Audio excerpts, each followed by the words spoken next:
When you're bored, stressed, overwhelmed, or just need 5 minutes of peace in your day, what are you reaching for first? If you're automatically reaching for the cigarettes or vapes and you're genuinely scared that you won't be able to cope without them, that they're the only thing standing between you and falling apart, this is exactly what we're going to talk about today.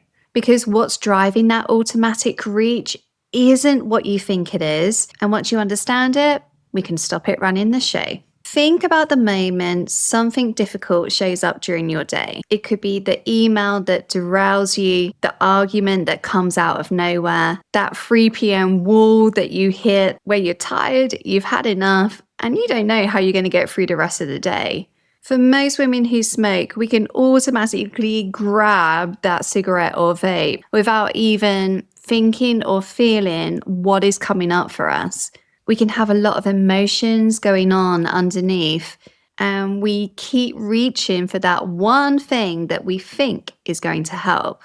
And it does help, just not the way you think it does. Yes, the nicotine plays a part, but the real regulation, the actual thing that is settling your nervous system and calming you down is the act of stepping outside, taking the deep breath in, the long, slow exhale out, and having 5 minutes alone. In that moment, your body is completing a breath cycle, and the nervous system is being given permission to pause. Over time, you've connected your time out with smoking, and it's become the way that you've learned to pause. But let's look at what the smoking, the cigarette, the vape has actually been doing for you. So let's consider this together, okay? Every time something difficult arrives for you, whether it's bad news, stress, overwhelm, what happens to that feeling after you've smoked?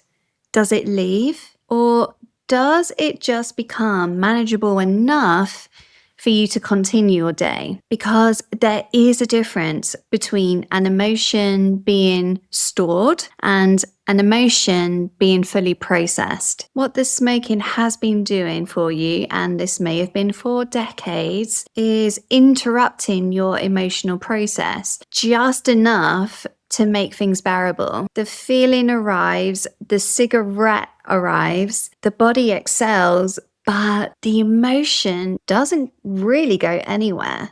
It gets pushed down, and it gets pushed down enough for you to keep going. And then another emotion arrives, and the smoking arrives, and there we go. The cycle just keeps repeating. Now I'm curious, I just want to check in with you here. What would you say the smoking has been storing for you over the years? For me, I remember that I first smoked when I was 15, and things were a little bit different back in the UK then, because I remember that I was at the pub by myself, and I'm a musician. I love to play the drums, and back then I was drumming too. The thing is, I was quite socially awkward and nervous at that age. I wanted to play music, but I was a bit anxious about playing music. And hey, guess what? Many people around me were smoking. So I took one, and cigarettes were how I regulated myself in those social situations. So what was smoking doing for you when you first started? We can really hold on to that, which is why sometimes quitting can feel like a complete emotional breakdown. When you stop smoking, there's a chance that you do have all of these emotions that have built up over the years, and it can be hard to know how to let them go. Scientifically, when you quit smoking, nicotine leaves your body in 72 hours. Now, yes, the actual withdrawal symptoms of nicotine, they can last for weeks, but physically, the nicotine leaves your body in 72 hours, okay? So what you're experiencing a months later after quitting, the crying from nowhere, the rage that suddenly comes up, the feeling that you may be falling apart, that is not the nicotine withdrawal. It could be just decades of unfelt emotions that have finally been allowed to surface. If you've experienced erratic behavior and moods, if you felt unstable, like close to fighting people, maybe wanting to say things that you would never normally say to others, it makes complete sense. Smoking has been helping you to just breathe things out and process how you're feeling on a daily basis. And yeah, it wasn't the best and healthiest way, but it was doing something real for you.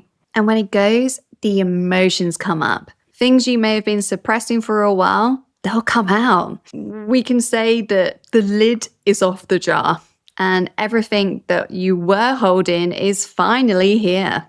This is absolutely not weakness on your part. This is what it looks like when the nervous system finally has full permission to feel. Now, I just know that you are screaming at me right now and saying, Alice, why on earth would I ever quit smoking if this is what's going to happen? You're probably thinking, I do not have the time and space and patience for that.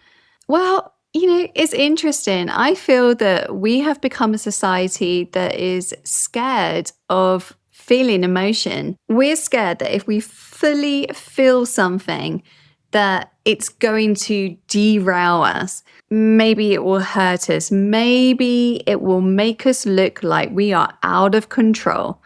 From a very early age, we can learn to just keep things down to keep the peace. You have to manage, you have to cope, you just have to smile and keep on carrying on. And guess what? The cigarette or the vape has been the perfect tool for you to be able to do that. But this is something that I really want to express to you, and which is so important.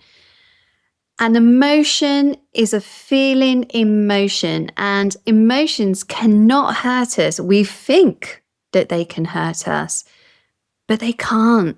Emotions are purely energy moving through our bodies, and that is that. So what if the feeling that you've been running from, that you may be scared to feel, actually doesn't hurt you?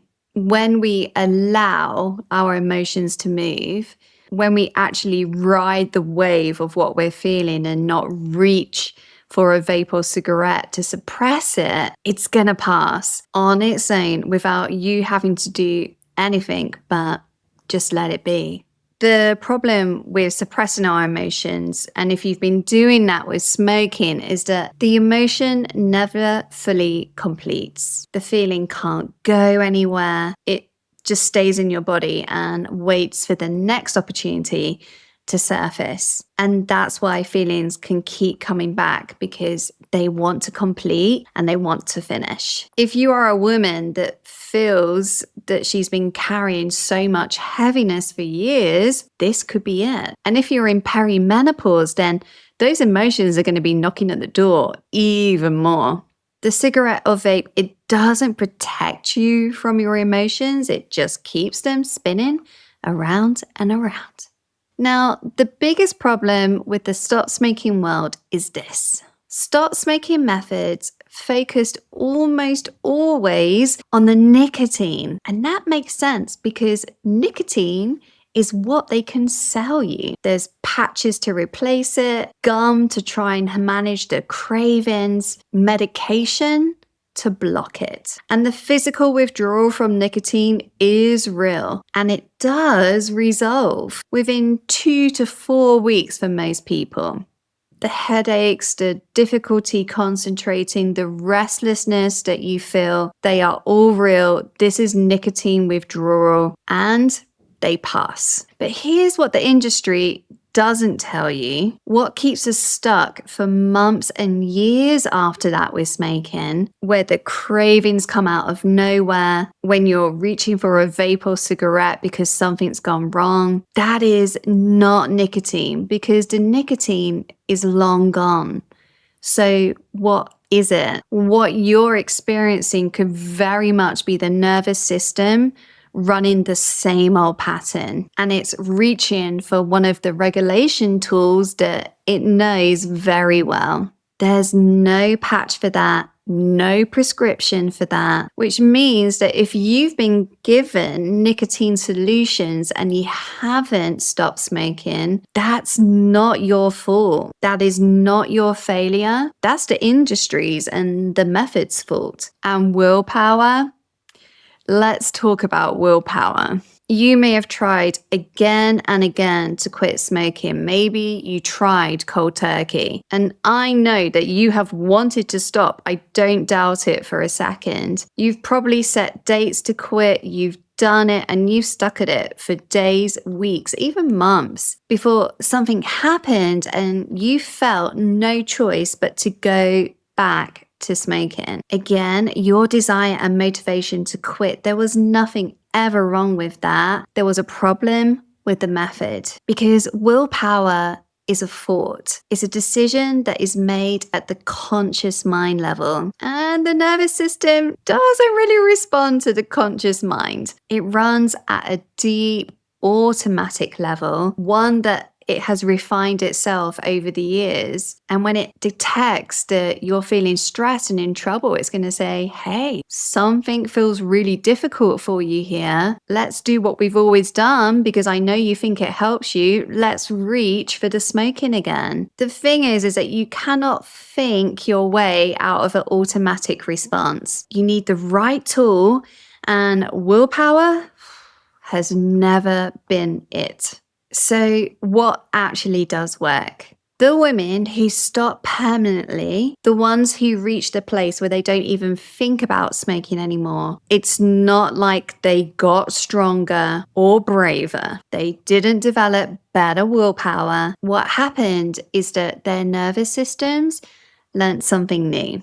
You can learn a different way to feel things, a different way to move through difficult moments. You can have a different relationship with your own emotions, and it doesn't involve a cigarette or a vape. In my work with women, this is one of the places that we start. We really look at what the smoking has been doing for you, uniquely, personally. And there's a chance that there may be emotions underneath the smoking that you've been storing or trying to manage for years. And it's so worth it because together we can help your body find a new way through, a healthy way through, an empowered way through. So you can experience a genuine shift at the level where the smoking is actually happening. And when that shift happens, the automatic reaching for that smoking stops. Not because you're resisting it, but because your nervous system, it doesn't need it anymore. Emotions arrive, your mind and body know exactly what to do with it, and you walk away without smoking. You are free. You come out of this not as a woman who is bravely resisting smoking. You come out as the woman who simply doesn't smoke anymore. If what I've shared today is landing with you, my free masterclass is the next best step. It goes way deeper into what smoking has been doing for you and how my method, the non-smoker method, works. The link is below, and if you're listening to this as a podcast, you can access the free masterclass directly at thenonsmoker.com. And hey, this is my third episode that I'm filming and recording right now. If what I'm sharing is resonating with you, leaving a review on the podcast makes such a difference, and comments on my YouTube video are deeply appreciated. It takes about 30 seconds and it's going to help so many more women become non-smokers. Have a great week, and I'll see you in the next one.